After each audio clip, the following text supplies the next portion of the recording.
All right, so in order to power the switch, I wanted to grab a circuit that was slaved to the lights, headlights, and so I grabbed this circuit here, which is circuit number 41, is a 20 amp parking lamp trailer light, and so it comes on whenever the parking lights are activated.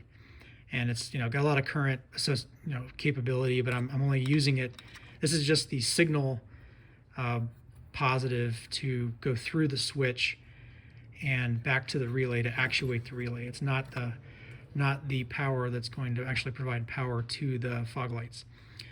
So because of that, so I'm using another add a circuit tap here, and I've got the 20 amp relay in there, as well as a 2 amp relay to go through the switch and to the relay. So the relay only pulls in the milliamps whenever it's on, and the switch is only good for 3 amps. So that's why I put a 2 amp fuse in here so that it won't fry the switch if something shorts. But so this is only providing power to the switch to actuate the relay.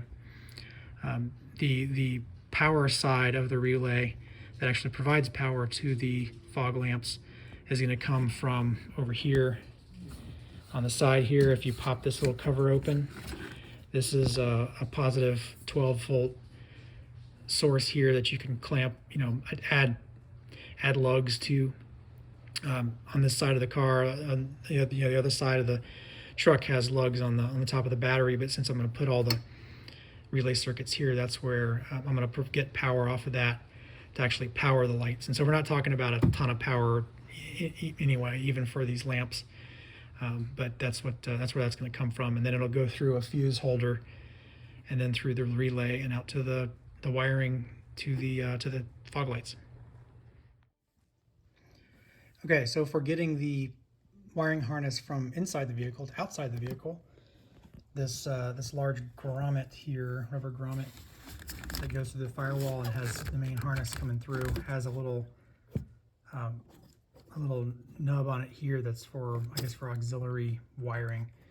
And so I'm just going to cut a slit in the end of that, and there's the insulation on the other side. I'll have to figure out how to get through that and maybe carve it out.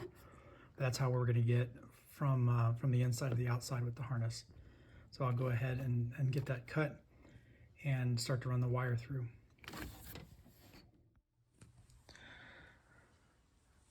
Okay, so in the interest of time, I went ahead and moved out with some of the wiring, and we'll just kind of show you where we got to. So we had wires that coming out of this grommet with the little hole we made in the little nipple there. Had 2 wires coming out for closing the switch that would provide power to the relay. So we had those wires that was blue and red, and ran those through a loom up beside this fuse block here. The signal wire from the switch goes to the relay to actuate it, and then power that we need to be able to go to the switch and back, we got out of this fuse number 41, which I've got tapped here, and that's connected up to the red wire.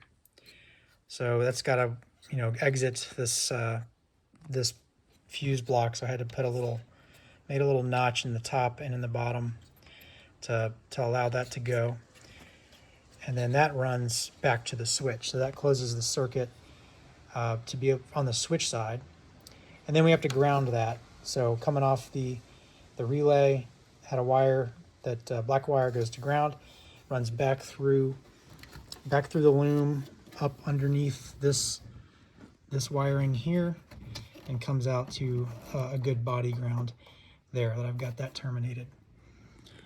So that completes the switch side of all the circuits. So now the only thing what we have to do to complete the project is to run power for the high amperage side from that positive terminal lug through here, through a fuse, through here, and then out to the lamps themselves.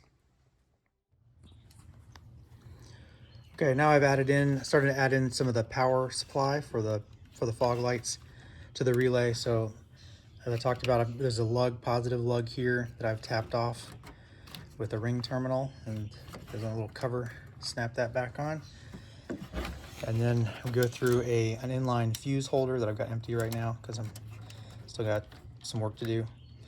So it goes through that, follows the same path around the side of the fuse block, and then over to this large red wire. I'm using a 14 gauge for the power, and it was 20 gauge for the signal wires.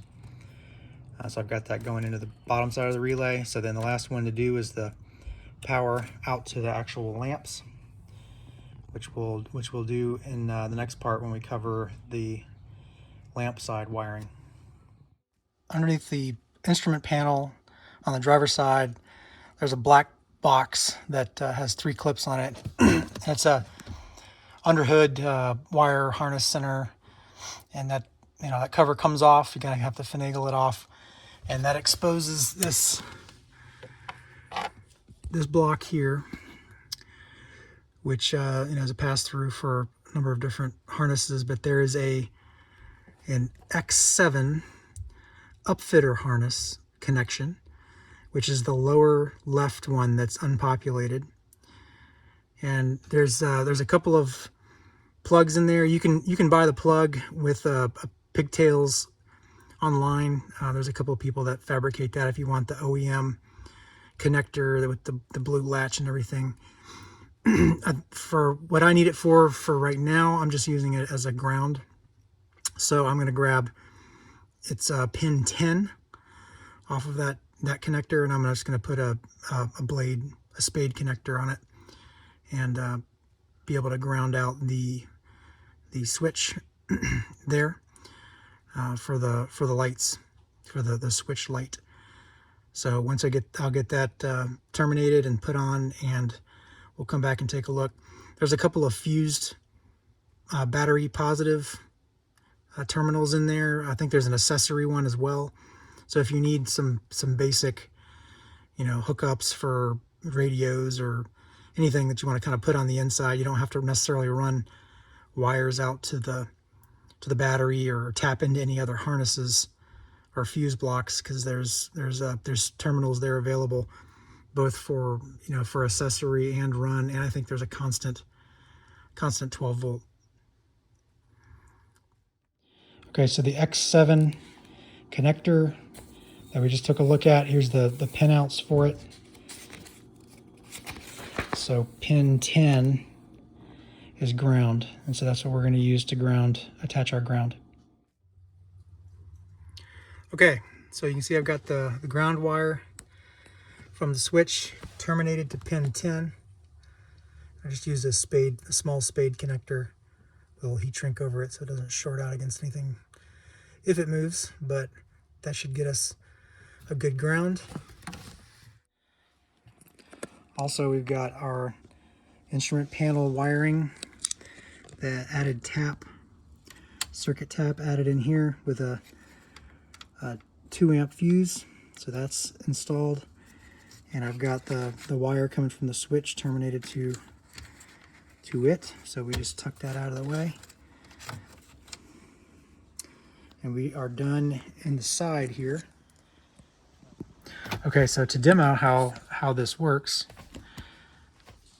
if we turn the parking lights on, we get the illumination around the stock gauges and the lamp on the words.